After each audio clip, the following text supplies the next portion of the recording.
आप भी छत्तीसगढ़ में पढ़ाई करते हैं, स्टूडेंट है या फिर किसी स्टूडेंट के माता पिता या फिर छत्तीसगढ़ के निवासी भी हैं, तो फिर ये वीडियो आपके लिए है।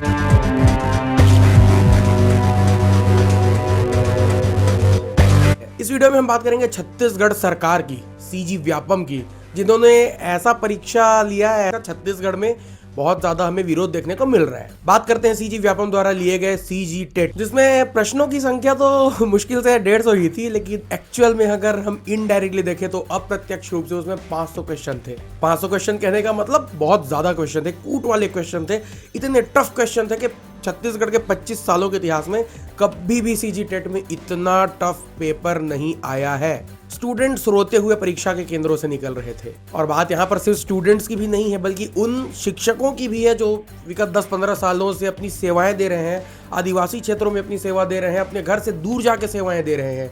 भाई उनको भी बोल दिया गया है कि आप 2 साल के अंदर में सीजी टेट की परीक्षा पास करो, नहीं तो खतरा आपके नौकरी पर भी मंडरा सकता है बॉस। तो फिर ऐसे में सवाल आता है कि क्या सीजी टेट का जो पेपर था वो इतना ज्यादा टफ लेना चाहिए था सरकार को या फिर व्यापम को? इस मामले में सरकार से और व्यापम से सीधे तौर पर सवाल पूछना तो बनता है, क्योंकि हम छत्तीसगढ़ के निवासी, हम भारत के निवासी हैं। भारत एक लोकतांत्रिक देश है, तो अगर हमें सरकार की नीतियां पसंद नहीं आती है या फिर उसमें कुछ गलत महसूस होता है तो फिर हम सरकार से सीधे तौर पर सवाल पूछ सकते हैं, क्योंकि हम वोट देते हैं, हम टैक्स देते हैं, और इस देश में किसी राजा का शासन नहीं चलता। ये देश बल्कि इस देश की जनता का है, और इस देश की जनता को, इस देश के हर नागरिक को सवाल पूछने का अधिकार है सरकार से, अगर उसको सरकार की नीतियां पसंद नहीं आती है तो चलो बिना देरी किए वीडियो को शुरू करते हैं। और हाँ, ये तो अभी सिर्फ शुरुआत है, वीडियो को अंत तक देखिएगा। इसमें हम सरकार से और व्यापम से तीखे सवाल करेंगे और देखते हैं इसका क्या जवाब आ पाता है या फिर लोग इस पर कैसा रिस्पॉन्स करते हैं। फरवरी 2026 में सीजी व्यापम द्वारा एक परीक्षा का आयोजन किया जाता है जिसका नाम है सीजी टेट, यानी छत्तीसगढ़ टीचर्स एलिजिबिलिटी टेस्ट। ये एक ऐसा परीक्षा है जिसको आप मतलब शिक्षक पात्रता परीक्षा है। ये एक शिक्षक पात्रता परीक्षा है। इसमें पास करने से आदमी को, इंसान को, स्टूडेंट को कोई नौकरी नहीं मिलती, बल्कि वो शिक्षक भर्ती की परीक्षा देने के लिए केवल पात्र होता है। और इस पेपर को इतना ज्यादा टफ पूछा गया कि आप सोच ही सकते हो। आप इंटरनेट भरा पड़ा है, यूट्यूब भरा पड़ा है इस आर्टिकल से, ये जो मुद्दा है इसके वीडियो से, ये यूट्यूब जो है भरा पड़ा है। तो फिर मेरा सीधे सरकार और व्यापम से ये सवाल है कि सीजी टेट का जो पेपर आपने इतना ज्यादा टफ दिया है, इसको इतना ज्यादा टफ देने के पीछे क्या सिर्फ यही रीजन था कि सरकार ने जो चुनावी टाइम में अपने घोषणा पत्र में या फिर चुनाव के टाइम में जो बोला था कि हम छत्तीसगढ़ में शिक्षक भर्ती करेंगे 57,000 पदों पर, जिनमें से 57,000 में से 57 पदों पर भी अभी तक विज्ञापन जारी नहीं हुआ है। तो क्या जितने ज्यादा लोग सीजी टेट की परीक्षा पास करेंगे उतने ज्यादा लोग आंदोलन करने के लिए उतर जाएंगे कि शिक्षक भर्ती क्यों नहीं आई है? क्योंकि जाहिर सी बात है, जिसका सीजी टेट पास हुआ रहेगा वही तो सड़कों में उतरेगा अगर शिक्षक भर्ती की परीक्षा नहीं आएगी तो। अगर मतलब शिक्षक भर्ती का जो विज्ञापन है वो नहीं आएगा, उतने ज्यादा लोग यहाँ पर, क्योंकि भाई साहब सीधी सी बात है, जितने ज्यादा लोगों का, जिसका भी सीजी टेट पास हुआ रहेगा, जो भी सीजी टेट को पास किया रहेगा, वही तो शिक्षक भर्ती की उम्मीद लगाएगा, वही तो बोलेगा कि शिक्षक भर्ती क्यों नहीं आ रही है, वही तो सरकार से सवाल पूछेगा कि आप शिक्षक भर्ती क्यों नहीं ला रहे हो। जिसका सीजी टेट नहीं निकला है वो तो ऐसे ही बेचारा उम्मीद हार के बैठ जाएगा कि आ भी जाएगा तो फिर मैं तो, शिक्षक भर्ती आ भी गया तो फिर मैं तो उसमें मतलब एलिजिबल हूं ही नहीं, ऐसा करके वो चुपचाप बैठ जाएगा। तो क्या सरकार यही चाहती है कि सीजी टेट की जो परीक्षा है उसको कम से कम लोग पास करें, ताकि सरकार अगर शिक्षक भर्ती की परीक्षा को लेट करती है, उसके विज्ञापन लाने को लेट करती है, तो फिर प्रदर्शनकारियों की संख्या कम हो सके?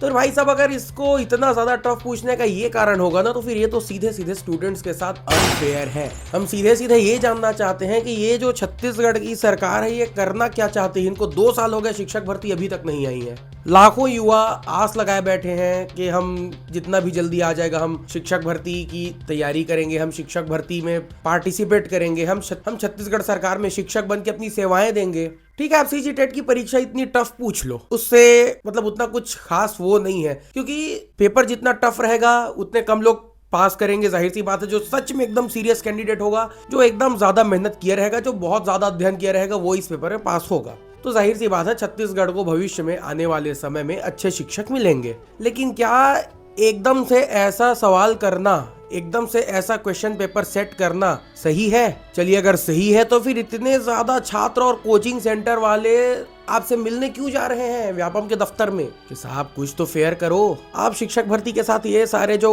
कारनामे किए जा रहे हैं ना कि 2 साल हो गए शिक्षक भर्ती नहीं आई है। आदरणीय बृजमोहन अग्रवाल जी भी जब विधानसभा में थे, जब वो सांसद नहीं बने थे, जब लोकसभा का चुनाव नहीं हुआ था, जब वे छत्तीसगढ़ के शिक्षा मंत्री थे, तब उन्होंने विधानसभा में भी कहा था कि हम छत्तीसगढ़ में 33,000 शिक्षक भर्ती करने जा रहे हैं, लेकिन उस पर भी अभी तक कोई अमल नहीं हुआ है। बृजमोहन अग्रवाल जी भी सांसद बन के चले गए हैं। ऐसे में सवाल करना हर छत्तीसगढ़ के निवासी का, हर भारतीय नागरिक का हक बनता है सरकार से। ऐसे में एक सवाल मैं आप सभी करना चाहता हूं कि छत्तीसगढ़ में सारी जो घटनाएं हो रही है क्या सच में फेयर है? आप इसके बारे में क्या सोचते हो? नीचे कमेंट बॉक्स में बताओ। युवाओं के प्रेरणा स्रोत माने जाने वाले छत्तीसगढ़ के युवा जिनको अपना प्रेरणा स्रोत मानते थे, आदरणीय ओपी चौधरी साहब की, जो अभी छत्तीसगढ़ के वित्त मंत्री हैं। साहब मैं भी छत्तीसगढ़ का एक युवा हूँ। जब आप चुनाव लड़े ना, जब आप खरसिया विधानसभा से पहला चुनाव अपना हारे थे, दिल से बता रहा हूँ, यहाँ दिल से दुख हुआ था। और उसके बाद जब आप अगले विधानसभा चुनाव में आप रायगढ़ से जीत कर आए, आप पहली बार विधायक बने, सीरियसली बता रहा हूँ, छत्तीसगढ़ का हर युवा उस दिन जीता था। छत्तीसगढ़ के हर युवा को लगा था कि अब हमारा मसीहा आ गया, अब हमारे पक्ष में कुछ न कुछ ठोस कदम, सकारात्मक कदम देखने को मिलेगा। लेकिन आज ऐसा क्या कारण है, ऐसी क्या घटनाएं घटी कि आज छत्तीसगढ़ के अधिकांश युवा जो आपको पहले कभी अपना प्रेरणा स्रोत मानते थे, वही आज आपसे नाराज हैं। साहब आप एक बार खुद अपने दिल में हाथ रखकर सोचिए। हमारा सीधे सीधे आपसे सवाल है, जब शिक्षा कर्मियों का संविलियन हुआ था उसमें भी आपने अपना बहुत ज्यादा योगदान दिया था। आपने उनको परमानेंट करने के लिए, उनका संविलियन करने के लिए आपने बहुत सकारात्मक कदम उठाए थे, सकारात्मक प्रयास किया था। लेकिन आज आपका वो पहले वाला व्यक्तित्व हमें आपकी छवि में दिखाई नहीं देता। पहले हम स्वयं आपको अपना प्रेरणा स्रोत मानते थे, हम आपको अपना मसीहा मानते थे, लेकिन पता नहीं आज क्यों, मैं दिल से बता रहा हूँ, वो फीलिंग नहीं आ पाती जो पहले आपके लिए आती थी। छत्तीसगढ़ का युवा आपको यूथ आइकन मानता था और बहुत से युवा आज भी मानते हैं, इस बात पर नकारा नहीं जा सकता। लेकिन क्या आप और आपकी सरकार छत्तीसगढ़ के युवाओं के लिए कोई ठोस कदम उठा रही है? 33,000 शिक्षक भर्ती, 57,000 शिक्षक भर्ती और ले दे के भी 5,000 शिक्षक भर्ती, उस पर भी कोई एक्शन नहीं दिख रहा है। ऊपर से सीजी टेट के पेपर ऐसा सेट किया जाता है कि पूरा स्टूडेंट, पूरा विद्यार्थी समाज उससे प्रताड़ित जैसा महसूस करता है। तो आप कहीं ना कहीं कुछ तो गलतियां हो रही हैं, इस वजह से इतना ज्यादा युवा नाराज है। सीजी टेट का जो परीक्षा हुआ, इसमें 150 क्वेश्चन नहीं थे, इसमें 500 क्वेश्चन थे। क्यों बोल रहे हैं छत्तीसगढ़ के युवा इसमें 150 क्वेश्चन नहीं थे, इसमें 500 क्वेश्चन थे? हमें टाइम की कमी हो गई। जो ऐसा पेपर जिसमें ऋणात्मक मूल्यांकन नहीं होता, माइनस मार्किंग नहीं होती, उसमें लोगों के क्वेश्चन छूटे हैं।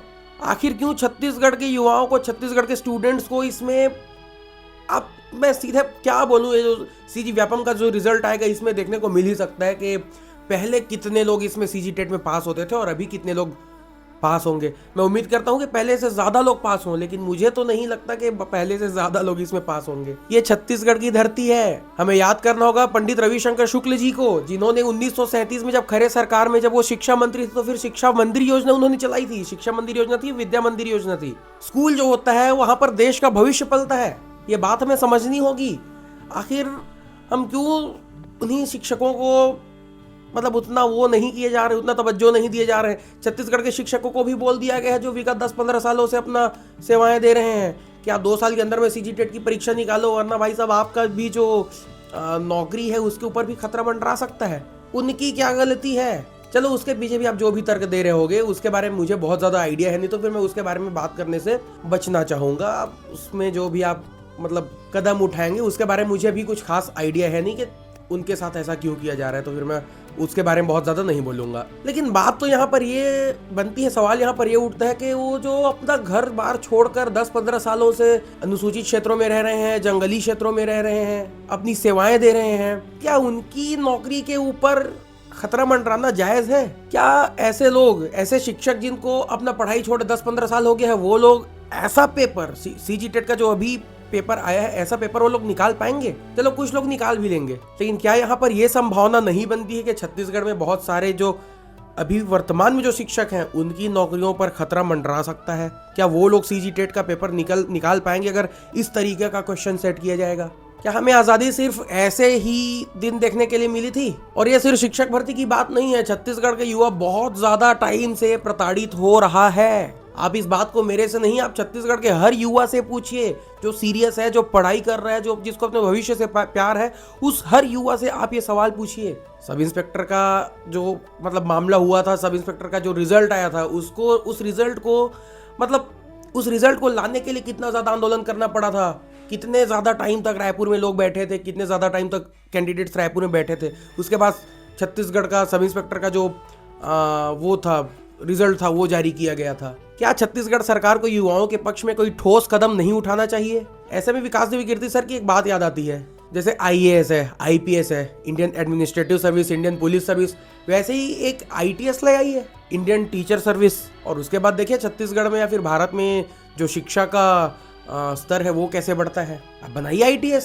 जब एक ITS का काम देखने के बाद एक IAS भी एक कलेक्टर भी सोचेगा कि मैं IAS नहीं, मैं शायद एक ITS होता, मैं एक शिक्षक होता। ये बात सिर्फ इन कैंडिडेट्स की नहीं है, ये बात सिर्फ इन कैंडिडेट्स के पेरेंट्स की नहीं है जो सोच रहे हैं कि हमारे बच्चे शिक्षक बन जाएंगे, हमारे बच्चे एक सरकारी नौकरी ले लेंगे और समाज में एक इज्जत की जिंदगी जी लेंगे। ये बात पूरे छत्तीसगढ़ के और पूरे भारत के युवाओं की है, पूरे भारत के भविष्य की है, क्योंकि स्कूल वो जगह होता है जहां पर देश का भविष्य पलता है। क्योंकि आज छत्तीसगढ़ का इंसान देश के अलग अलग हिस्सों में काम कर रहा है, देश की GDP में कहीं न कहीं उसका हाथ है। अब हमें समझना होगा हम अपने युवाओं के साथ क्या कर रहे हैं। युवाओं के पक्ष में एक ठोस कदम, एक सकारात्मक कदम उठाना पड़ेगा। या छत्तीसगढ़ के जितने भी स्वतंत्रता सेनानी थे जिन्होंने स्वतंत्रता आंदोलन में अपनी अहम भूमिका निभाई थी, चाहे हम उनमें किसी का भी नाम लें, ई राघवेंद्र राव साहब का नाम लें, पंडित रविशंकर शुक्ल जी का नाम लें, पंडित सुंदरलाल शर्मा जी का नाम लें जिनको महात्मा गांधी ने अपना गुरु माना था, आदरणीय रामदयाल तिवारी जी हो, ठाकुर प्यारेलाल सिंह जी हो, बैरिस्टर छेदीलाल जी हो, कोई भी हो, आप किन्हीं को भी निकाल लो। छत्तीसगढ़ में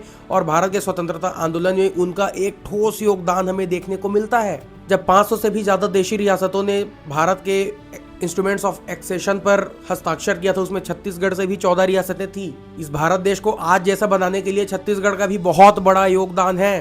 ये छत्तीसगढ़ वो धरती है जहां पर केंद्र सरकार की जो महारत्न कंपनी NTPC उसने अपनी 3 इकाइयां यहाँ पर स्टेबल की है। यहाँ से बिजली अन्य प्रदेशों में जाता है। ये छत्तीसगढ़ वो धरती है जहाँ का लोहा, यहाँ का बेलाडीला का लोहा यहाँ से निकल कर विशाखापट्टनम जाता है और वहां से कहाँ जाता है, जापान जाता है। ये छत्तीसगढ़ वो धरती है जहां पर गोंडवाना क्रम का इतना ज्यादा कोयले का भंडार है कि वो छत्तीसगढ़ को एक ऊर्जा की धानी बना देता है। ये छत्तीसगढ़ वो धरती है जिसमें आप महानदी बेसिन में जाओगे तो फिर कडप्पा क्रम की चट्टानें जितनी भी हैं उसमें चूना पत्थर इतना ज्यादा मात्रा में मिलता है कि अंबुजा सीमेंट, अल्ट्राटेक सीमेंट और जो श्री सीमेंट है, ऐसे बहुत सारे जो बड़ी बड़ी सीमेंट फैक्ट्रियां हैं, उन्होंने छत्तीसगढ़ के सिर्फ एक जिले बलौदा बाजार में या फिर कहें तो पूरे मध्य छत्तीसगढ़ में अपना जो सीमेंट का कारखाना है वो स्टेबल किया है। तो सांस्कृतिक रूप से, सामाजिक रूप से, आर्थिक रूप से इतना समृद्ध छत्तीसगढ़ के बारे में मतलब यहाँ के युवाओं के साथ ऐसा जो घटनाक्रम है वो कहीं ना कहीं सही नहीं लगता। हमें उम्मीद है कि हमारी जो सरकार है वो छत्तीसगढ़ के युवाओं के पक्ष में और छत्तीसगढ़ के पक्ष में कोई ना कोई ठोस सकारात्मक कदम उठाएगी। ऐसी हम सरकार से उम्मीद कर सकते हैं, और न सिर्फ सरकार से बल्कि सरकार और व्यापम से, PSC से, सभी से हम उम्मीद कर सकते हैं। ये बात हम सबको सोचना होगा कि आगे हम छत्तीसगढ़ को किन हाथों में देना चाहते हैं, हम छत्तीसगढ़ को किधर लेकर जाना चाहते हैं। न सिर्फ छत्तीसगढ़ को, पूरे भारत देश को हम किस दिशा में लेकर जाना चाहते हैं। क्योंकि स्कूल, यूनिवर्सिटी वो जगह होती है जहाँ पर देश का भविष्य बनता है, और इस घटनाक्रम से आपको और हम सभी को फर्क पड़ना चाहिए। Keep going everyone, thank you so much.